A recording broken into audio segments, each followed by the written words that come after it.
ओम गं गणपते नमः। आप सभी का मेरे चैनल पर बहुत बहुत स्वागत है। इस वीडियो में हम श्री सत्यनारायण भगवान की कथा सुनेंगे। एक समय की बात है, नैमिषारण्य तीर्थ में सोनकादिक 88,000 ऋषियों ने श्री सूत जी से पूछा, हे प्रभु, इस कलयुग में वेद विद्या रहित मनुष्यों को प्रभु भक्ति किस प्रकार मिल सकती है तथा उनका उद्धार कैसे होगा। हे मुनि श्रेष्ठ, कोई ऐसा तप बताइए जिससे थोड़े समय में ही पुण्य मिले और मनवांछित फल भी मिल जाए। इस प्रकार की कथा सुनने की हम इच्छा रखते हैं। सर्वशास्त्रों के ज्ञाता सूत जी बोले, हे वैष्णव में पूज्य, आप सभी ने प्राणियों के हित की बात पूछी है, इसलिए मैं एक ऐसे श्रेष्ठ व्रत को आप लोगों को बताऊंगा जिसे नारद जी ने श्री लक्ष्मी नारायण जी से पूछा था और लक्ष्मीपति ने मुनि श्रेष्ठ नारद जी से कहा था। आप सभी से ध्यान से सुनिए। एक समय की बात है, योगी राज नारद जी दूसरों के हित की इच्छा लिए अनेकों लोकों में घूमते हुए मृत्यु लोक में आ पहुँचे। यहाँ उन्होंने अनेक योनियों में जन्मे प्रायः सभी मनुष्यों को अपने कर्मों द्वारा अनेकों दुखों से पीड़ित देखा।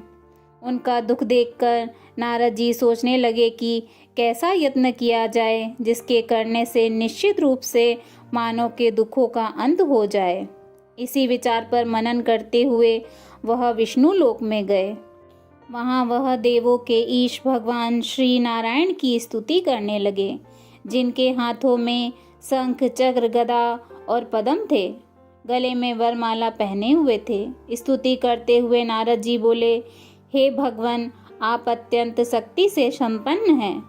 मन तथा वाणी भी आपको नहीं पा सकती। आपका आदि मध्य तथा अंत नहीं है। निर्गुण स्वरूप सृष्टि के कारण भक्तों के दुख को दूर करने वाले आपको मेरा नमस्कार है। नारद जी की स्तुति सुनकर श्री हरि विष्णु जी बोले, हे मुनि श्रेष्ठ, आपके मन में क्या बात है? आप किस काम के लिए मेरे पास पधारे हैं? उसे निसंकोच कहिए। इस पर नारद मुनि बोले कि मृत्यु लोक में अनेक योनियों में जन्मे मनुष्य अपने कर्मों के द्वारा अनेक दुखों से दुखी हो रहे हैं। हे नाथ, आप मुझ पर दया रखते हैं तो बताइए कि वो मनुष्य थोड़े प्रयास से ही अपने दुखों से कैसे छुटकारा पा सकते हैं। श्री हरि विष्णु जी बोले, हे नारद, मनुष्यों की भलाई के लिए तुमने बहुत अच्छी बात पूछी है। जिसके करने से मनुष्य मोह से छूट जाता है, वह बात मैं कहता हूँ, उसे सुनो। स्वर्गलोक व मृत्युलोक दोनों में एक दुर्लभ उत्तम व्रत है जो पुण्य देने वाला है। आज प्रेमवश होकर मैं उसे तुमसे कहता हूँ।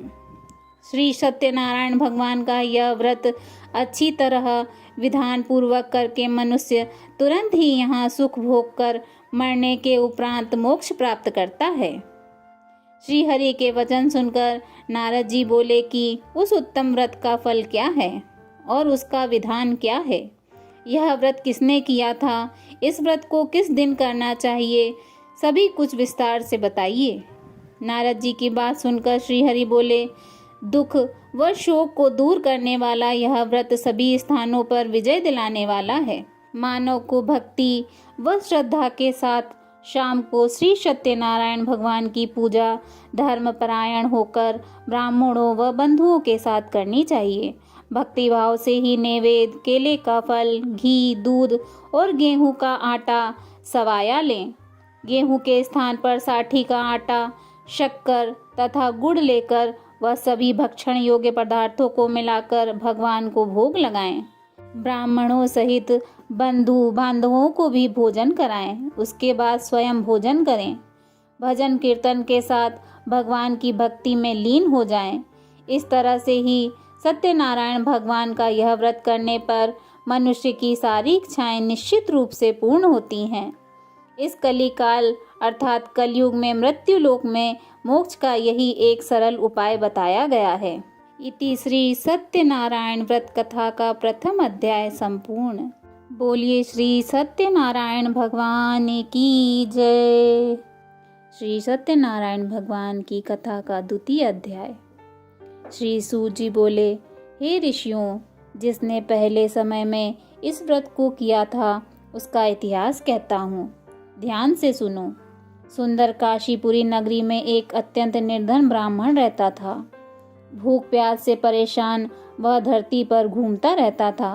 ब्राह्मणों से प्रेम करने वाले भगवान ने एक दिन ब्राह्मण का वेश धारण कर उसके पास जाकर पूछा, हे विप्र, नित्य दुखी होकर तुम पृथ्वी पर क्यों घूमते हो? दीन ब्राह्मण बोला, मैं निर्धन ब्राह्मण हूँ, भिक्षा के लिए धरती पर घूमता हूँ। हे भगवान, यदि आप इसका कोई उपाय जानते हो तो बताइए।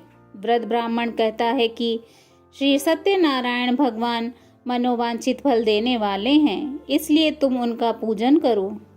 इसे करने से मनुष्य सभी दुखों से मुक्त हो जाता है।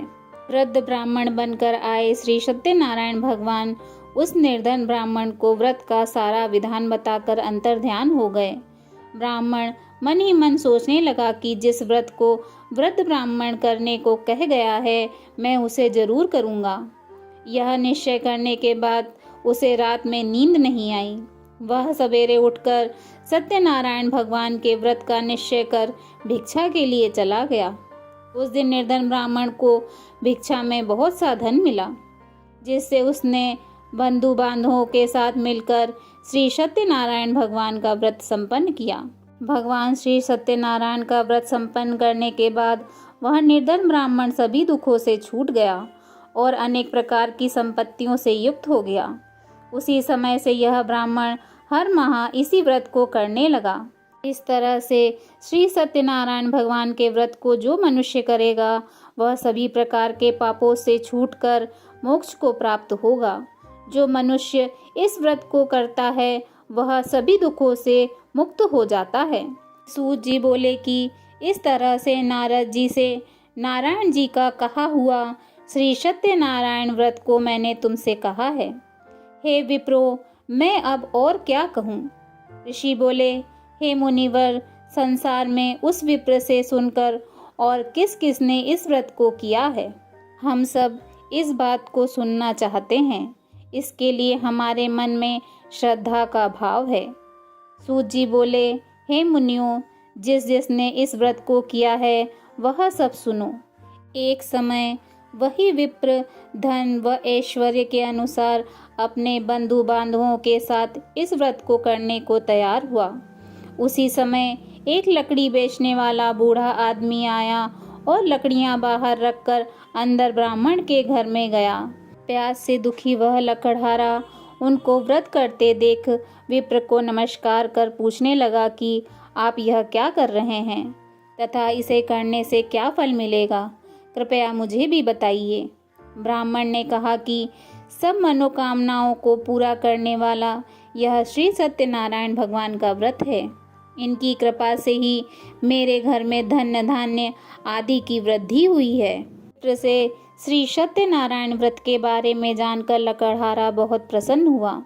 चरणामृत लेकर वह प्रसाद खाने के बाद वह अपने घर गया। लकड़हारे ने अपने मन में संकल्प किया कि आज लकड़ी बेचने के बाद जो धन मिलेगा उसी से श्री सत्यनारायण भगवान का उत्तम व्रत करूँगा।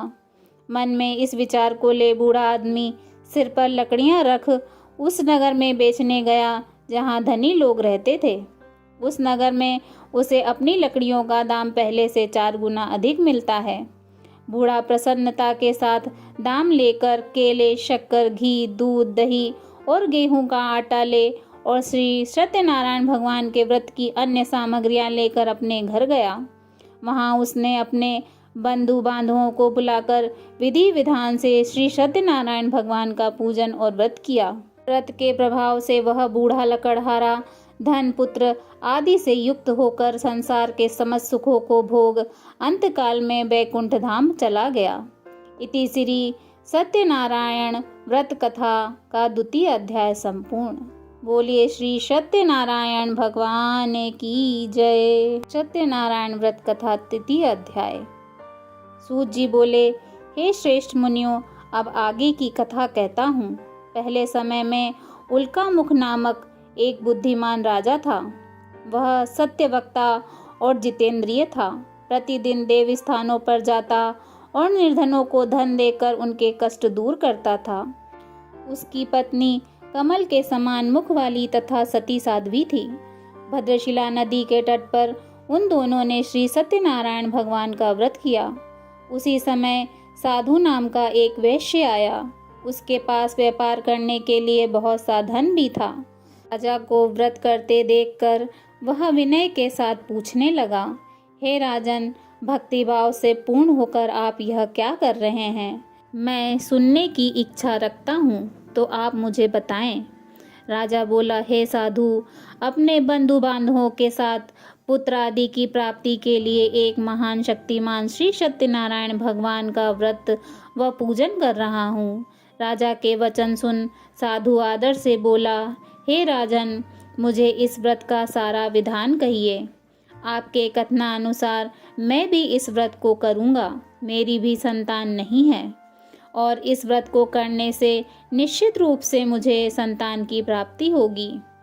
राजा से व्रत का सारा विधान सुन व्यापार से निवृत्त हो वह अपने घर को गया। साधु वैश्य ने अपनी पत्नी को संतान देने वाले इस व्रत का वर्णन कह सुनाया और कहा कि जब मेरी संतान होगी तब मैं इस व्रत को करूँगा।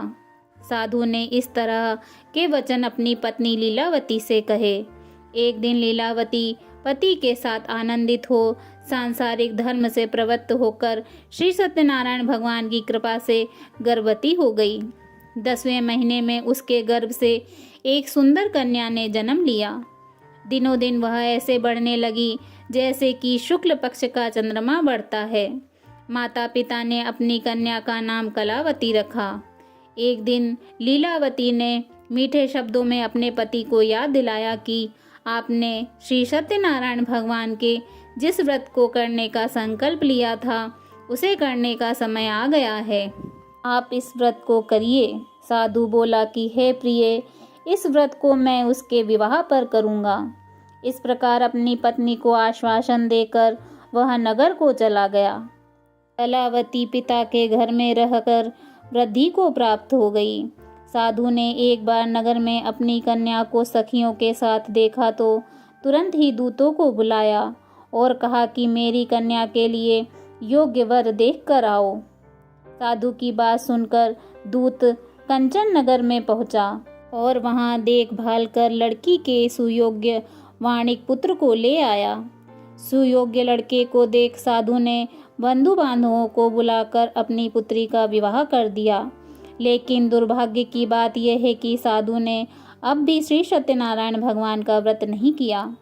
इस पर श्री भगवान क्रोधित हो गए और श्राप दिया कि साधु को अत्यधिक दुख मिले। अपने कार्य में कुशल साधु बनिया जमाई को लेकर समुद्र के पास स्थित होकर रत्नासारपुर नगर में गया। वहां जाकर दामाद ससुर दोनों मिलकर चंद्रकेतु राजा के नगर में व्यापार करने लगे। एक दिन भगवान श्री सत्यनारायण की माया से एक चोर राजा का धन चुराकर भाग रहा था। उसने राजा के सिपाहियों को अपना पीछा करते देख चुराया हुआ धन वहां रख दिया जहां साधु अपने जमाई के साथ ठहरा हुआ था। राजा के सिपाहियों ने साधु वैश्य के पास राजा का धन पड़ा देखा तो वह ससुर जमाई दोनों को बांधकर प्रसन्नता से राजा के पास ले गए और कहा कि उन दोनों चोरों को हम पकड़ लाए हैं, आप आगे की कार्रवाई की आज्ञा दें। राजा की आज्ञा से उन दोनों को कठिन कारावास में डाल दिया गया और उनका सारा धन भी उनसे छीन लिया गया। श्री सत्यनारायण भगवान के श्राप से साधु की पत्नी भी बहुत दुखी हुई। घर में जो धन था उसे चोर चुरा ले गए। शारीरिक तथा मानसिक पीड़ा व भूख प्यास से अति दुखी हो अन्न की चिंता में कलावती एक ब्राह्मण के घर गई। वहां उसने श्री सत्यनारायण भगवान का व्रत होते देखा, फिर कथा भी सुनी। वह प्रसाद ग्रहण कर वह रात को घर वापस आई। माता ने कलावती से पूछा कि हे पुत्री, अब तक तुम कहाँ थी? तेरे मन में क्या है? कलावती ने अपनी माता से कहा, हे माता, मैंने एक ब्राह्मण के घर में श्री सत्यनारायण भगवान का व्रत देखा है। कन्या के वचन सुन लीलावती भगवान के पूजन की तैयारी करने लगी।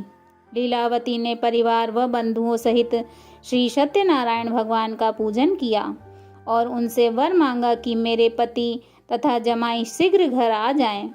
साथ ही यह भी प्रार्थना करी कि हे प्रभु, हमारा सब अपराध क्षमा करें। श्री सत्यनारायण भगवान इस व्रत से संतुष्ट हो गए और राजा चंद्रकेतु को सपने में दर्शन दे कहा कि हे राजन, तुम उन दोनों वेश्यों को छोड़ दो और तुमने उनका जो धन लिया है उसे वापस कर दो। अगर ऐसा नहीं किया तो मैं तुम्हारा धन, राज्य व संतान सभी को नष्ट कर दूंगा। राजा को यह सब कहकर वह अंतर्ध्यान हो गए। प्रातःकाल सभा में राजा ने अपना सपना सुनाया।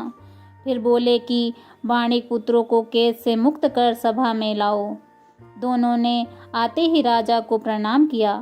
राजा मीठी वाणी में बोला, हे महानुभाव, भाग्यवश ऐसा कठिन दुख तुम्हें प्राप्त हुआ है, लेकिन अब तुम्हें कोई भय नहीं है। ऐसा कह राजा ने उन दोनों को नए वस्त्राभूषण भी पहनाए और जितना धन उनका लिया था उससे दुगना धन उनको वापस कर दिया। दोनों वैश्य अपने घर को चल दिए। इति श्री सत्यनारायण व्रत कथा का 3 अध्याय संपूर्ण। बोलिए श्री सत्यनारायण भगवान की जय। सत्यनारायण कथा 4 अध्याय। श्री सूत जी बोले, वैश्य ने मंगलाचार कर अपनी यात्रा आरंभ की और अपने नगर की ओर चल दिया। उनके थोड़ी दूर जाने पर एक दंडी वेशधारी श्री सत्यनारायण ने उनसे पूछा, हे साधु, तेरी नाव में क्या है? अभिवाणी वाणिक हंसता हुआ बोला, हे दंडी, आप क्यों पूछते हो? क्या धन लेने की इच्छा है? मेरी नाव में तो बेल व पत्ते भरे हुए हैं। वैश्य के कठोर वचन सुनकर भगवान बोले, तुम्हारा वचन सत्य हो। दंडी ऐसे वचन कह वहां से दूर चले गए। कुछ दूर जाकर समुद्र के किनारे बैठ गए। दंडी के जाने के बाद साधु वैश्य ने नित्य क्रिया के पश्चात नाव को ऊंची उठते देखकर अचंभा मान और नाव में बेल पत्ते आदि देख वह मूर्छित हो जमीन पर गिर पड़ा। मूर्छा खुलने पर वह अत्यंत शोक में डूब गया। तब उसका दामाद बोला कि आप शोक न मनाएं, यह दंडी का श्राप है, इसलिए हमें उनकी शरण में जाना चाहिए, अभी हमारी मनोकामना पूरी होगी। दामाद की बात सुनकर वह दंडी के पास पहुंचा और अत्यंत भक्तिभाव नमस्कार करके बोला, मैंने आपसे जो असत्य वचन कहे थे उनके लिए मुझे क्षमा दें।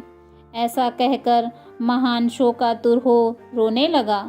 तब दंडी भगवान बोले, हे वाणिक पुत्र, मेरी आज्ञा से बार बार तुम्हें दुख प्राप्त हुआ है। तू मेरी पूजा से विमुख हुआ।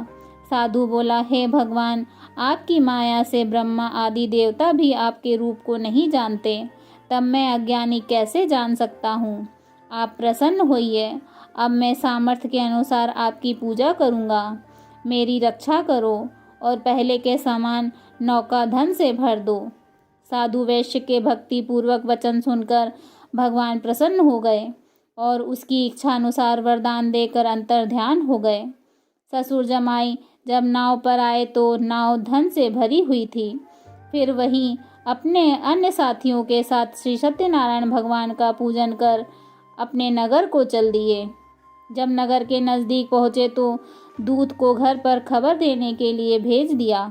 दूत साधु की पत्नी को प्रणाम कर कहता है कि मालिक अपने दामाद सहित नगर के निकट आ गए हैं। दूत की बात सुन साधु की पत्नी लीलावती ने बड़े हर्ष के साथ श्री सत्यनारायण भगवान का पूजन कर अपनी पुत्री कलावती से कहा कि मैं अपने पति के दर्शन को जाती हूँ, तू कार्य पूर्ण कर शीघ्र आ जाना। माता के ऐसे वचन सुन कलावती जल्दी जल्दी में प्रसाद छोड़ अपने पति के पास चली गई। प्रसाद की अवज्ञा के कारण श्री सत्यनारायण भगवान रुष्ट हो गए और नाव सहित उसके पति को पानी में डुबो दिया। कलावती अपने पति को वहां न पाकर रोती हुई जमीन पर गिर गई। नौका को डूबा हुआ देख वह कन्या को रोता देख साधु दुखी होकर बोला, हे प्रभु, मुझसे और मेरे परिवार से जो भूल हुई है उसे क्षमा करें। साधु के दीन वचन सुनकर श्री सत्यनारायण भगवान प्रसन्न हो गए और आकाशवाणी हुई, हे साधु, तेरी कन्या मेरे प्रसाद को छोड़ कर आई है, इसलिए उसका पति अदृश्य हो गया है।